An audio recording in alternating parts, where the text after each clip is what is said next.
Hey guys, and welcome back to another Made the Cut video. So today I wanted to do something a little bit different. I wanted to do a Munetaka Murakami video, but unfortunately, I've seen a lot of people having problems with copyrighted footage coming over from Japan, so I was like, you know what? Let me do this one in a little bit different of a fashion. It's almost going to be like a fireside chat type of deal, right? I'm not going to be going in and doing a bunch of high-level editing. I'm going to be giving my opinions, as well as kind of reporting the facts surrounding the whole situation. So, a little while back, Jeff Passan broke the news that it's a 2-year, $34 million contract that Munetaka Murakami is going to be signing with the White Sox. His physicals went past. It's over. It's done. He's going there.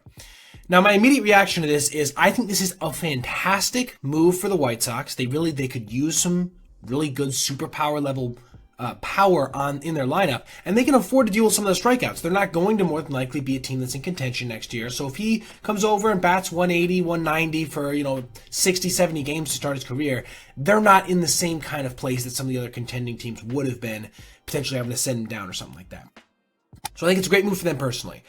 I also do think that it's a fantastic discount for Murakami. So these are his numbers, his career numbers in the NPB, Japanese baseball's highest league. 265 home runs through his first 8 seasons. Some of that's been injury shortened as well. 273, 394, 550 slash line for an OPS of 945. He's just been crazy. This past year, 69 games, 24 home runs, a higher pace than back when he broke the all-time single-season record for Japanese players for home runs in a season with 56 in 2022. He's consistently been one of the most powerful bats.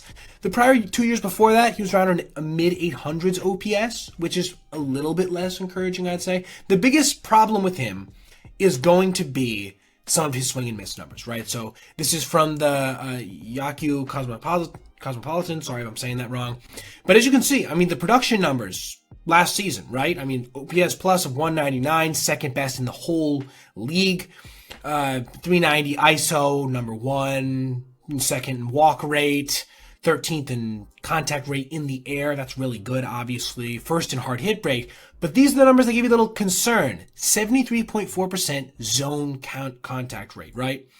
And 28.6% strikeout rate. Pitchers are obviously a lot better in Major League Baseball than in NPB, at least in terms of getting strikeouts. Obviously, there's some really good pitchers in NPB, but in terms of getting swing and miss, they're better at it. So, the chances that his production goes down pretty drastically are high. Now, is that going to be enough to offset his elite batted ball data and his elite swing speed? That's kind of the question, right? But I think $17 million for 2 years for a player with his upside is a crazy, crazy good deal. And I also wanted to kind of dispel a little bit of this myth.